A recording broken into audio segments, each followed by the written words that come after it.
হাঁচি বা কাশির সঙ্গে প্রস্রাব ঝরা বা লিক হওয়া নিয়ে আমার মনে হয় অনেক মা বোনেরাই ভুগছেন।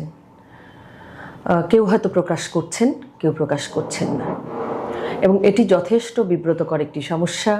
আমরা কিন্তু চারপাশে আমাদের মা বোন, দাদি নানি বা বয়স্ক, বিশেষ করে কোনো মহিলা মানুষের সঙ্গে কথা বললেই, অনেকের সঙ্গে কথা বললেই জানতে পারি যে না, হাঁচি বা কাশি দিলে প্রস্রাব ঝরে, নামাজে সেজদায় গেলেও প্রস্রাব লিক হয়ে যায়, যেটির কারণে উনি ঠিকমতো নামাজ পড়তে পারেন না, সারাদিন বারবার কাপড় পরিষ্কার করতে হয়, যাকে আমরা মেডিকেলের পরিভাষায় বলি স্ট্রেস ইউরিনারি ইনকন্টিনেন্স।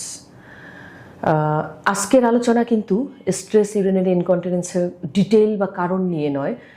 চেম্বারে যে প্রশ্নটির সম্মুখীন আমাকে প্রায়ই হতে হয়, যখন কোনো রোগীর চিকিৎসার অংশ হিসেবে আমরা তো শুরুতে সবসময় ঔষধ দিয়ে থাকি, ব্যায়াম শিখিয়ে দিয়ে থাকি, পেলভিক ফ্লোর এক্সারসাইজ। আমরা চাই রোগীরা এর মাধ্যমেই ভালো থাকুক, কিন্তু যখন এগুলো ফেল করে এবং সারাদিন কয়েকবার করে লিক হয়, বা যখনই উনি হয়তো বসা থেকে উঠে দাঁড়াচ্ছেন লিক হয়ে যাচ্ছে, তখন তো আমাদের অপারেশন অপশনে যেতে হয়। অপারেশনে যাওয়ার পূর্বে আমি আমার রোগীদেরকে দুই ধরনের সিদ্ধান্তই দিয়ে থাকি, বলে থাকি যে আপনি চাইলে সিনথেটিক যে কেনা মেশ বা নেট, সেটিও ব্যবহার করে আমি এটি দিয়ে অপারেশন করে দিতে পারি, অথবা আপনি যদি মনে করেন যে না, আমি নিজের শরীরের টিস্যু নিয়ে এই অপারেশনটি করতে চাই, বা অটোলোগাস যেটা আমরা বলি, নিজের পেট থেকে টিস্যু নিয়ে নেটের মতো করে বানিয়ে দিয়ে অপারেশন করা, সেটি দিয়ে করতে চাই, সেটিও করতে পারেন। তো এটি নিয়ে রোগীদের মনে অনেক দ্বিধাদ্বন্দ্ব থাকে। অনেকেই তখন পরবর্তী প্রশ্ন করেন যে ম্যাডাম, তাহলে কোন পদ্ধতিতে বেশি ভালো হবে? আমার নিজের শরীরের টিস্যু নিয়ে হাঁচি কাশির সঙ্গে প্রস্রাব ঝরার অপারেশন করলে ভালো হবে, নাকি আমি যদি কেনা মেশ নিয়ে প্রস্রাব ঝরার অপারেশন করি সেটি ভালো হবে? আপনি আমাকে গাইড করেন। আসলে আমি দুটি বিষয় নিয়েই আলোকপাত করছি, দুটির মধ্যে কিছুটা পার্থক্য আছে। প্রথম কথা হচ্ছে যে আমরা এই অপারেশনের নাম হচ্ছে মিড ইউরেথ্রাল স্লিং অপারেশন।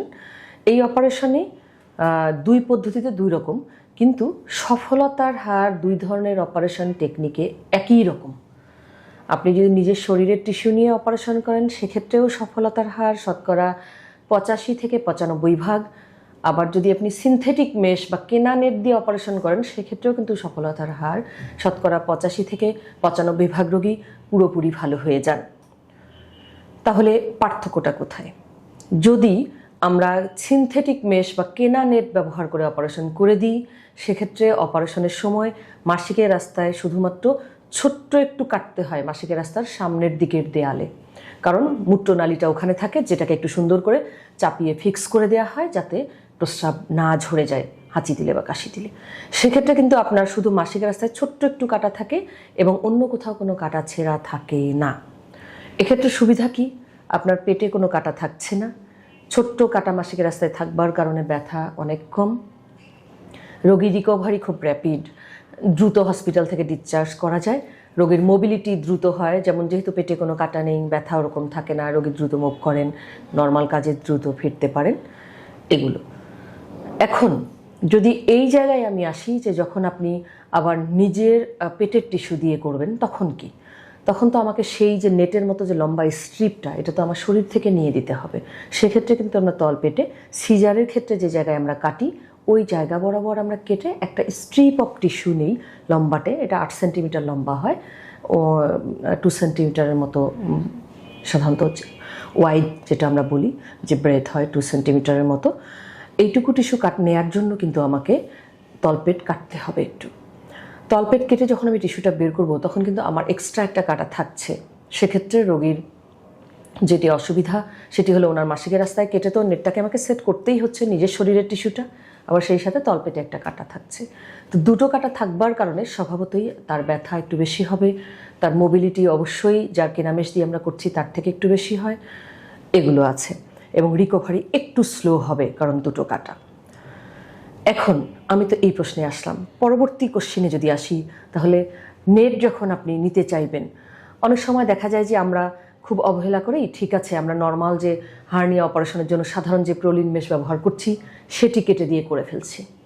আবার দেখা যায় আরও কিছু নর্মাল মেশ পাওয়া যায় যেগুলো দিয়ে করে ফেলছি।